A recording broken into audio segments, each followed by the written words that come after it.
নাম। জন্মগ্রহণের পর মানুষের জন্য এই নাম অত্যন্ত গুরুত্বপূর্ণ হয়।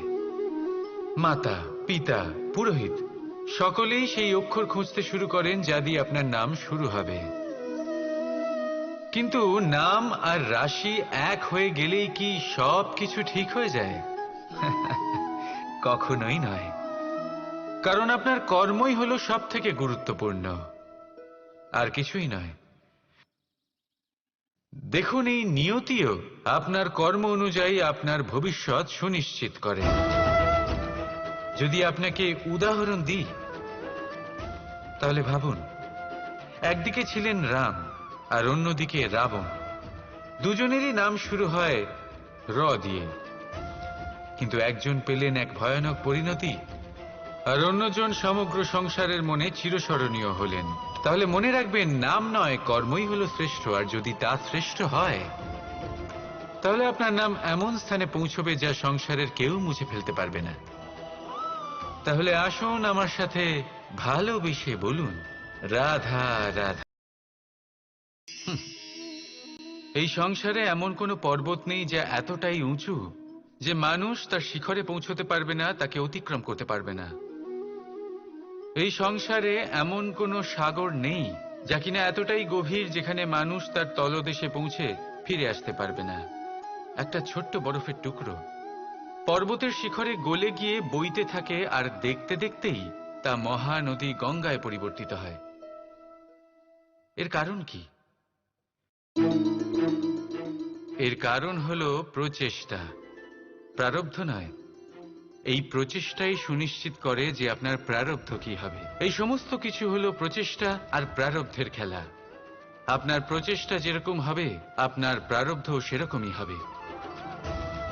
আর আপনার প্রচেষ্টা যদি উচ্চ মানের হয়, তাহলে প্রারব্ধকে আপনার সামনে নত হতেই হবে। কি বলেন? তাহলে আসুন আমার সাথে ভালোবেসে বলুন, রাধা রাধা। অনেক সময় মানুষ অতীতকে দেখেন আর তখন অহংবোধে পরিপূর্ণ হয়ে ওঠেন। কখনো বর্তমানের দিকে তাকান, ভবিষ্যতের দিকে তাকান আর পরিতৃপ্তিতে ভরে ওঠেন।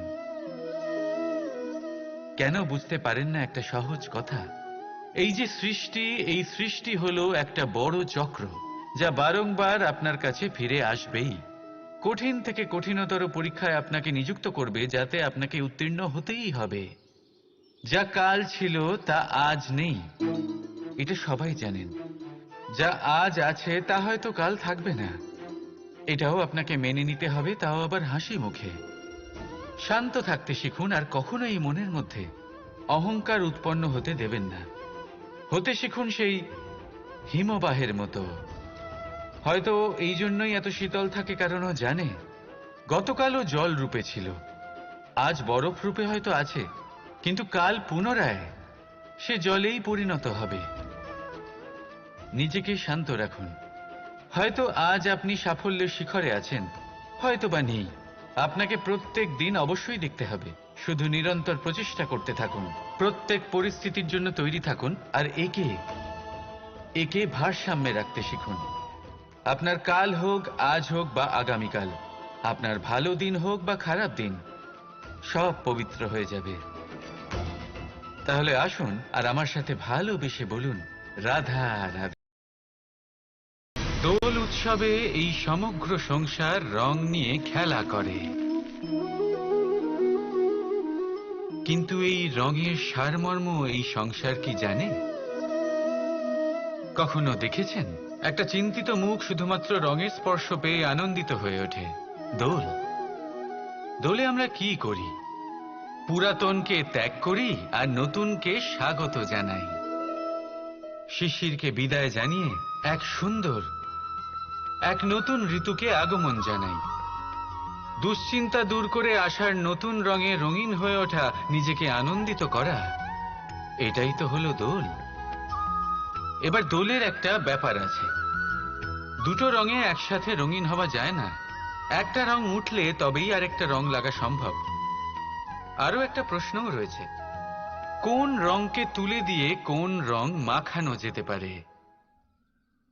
যদি আপনাকে উদাহরণ দিই, লোভের এই রং তা যতক্ষণ লেগে থাকবে আনন্দের রং লাগতে পারবে না, যা হয়েছিল দ্বারকাবাসী এবং সামন্তক মুনির মধ্যে। ভ্রান্তির রং যতক্ষণ লেগে থাকবে সত্যের রং লাগতে পারবে না, যা হয়েছে রুক্মিণীর সাথে। আর হিংসা, হিংসার এই রং যতক্ষণ লেগে থাকবে প্রেমের রং ততক্ষণ লাগতেই পারবে না, যা হয় আপনার আমার সবার সাথে। তাহলে আসুন একসাথে মিলে দোল পালন করি এবং সবকিছুর উপরে বিজয় লাভ করি। অন্ধকারের স্থানে আলোর, ভ্রান্তির স্থানে সত্যের, হিংসার স্থানে প্রেমের, আর লোভের স্থানে আনন্দের এই সুন্দর রং মাখাই। শত্রুতা, ঘৃণা, হিংসা এই সব কিছু ত্যাগ করি আর সকলের সখা হয়ে উঠি। আর ভালোবেসে বলি শুভ দোল। হ্যাঁ, ওটা তো আমরা অবশ্যই বলবো, রাধা রাধা।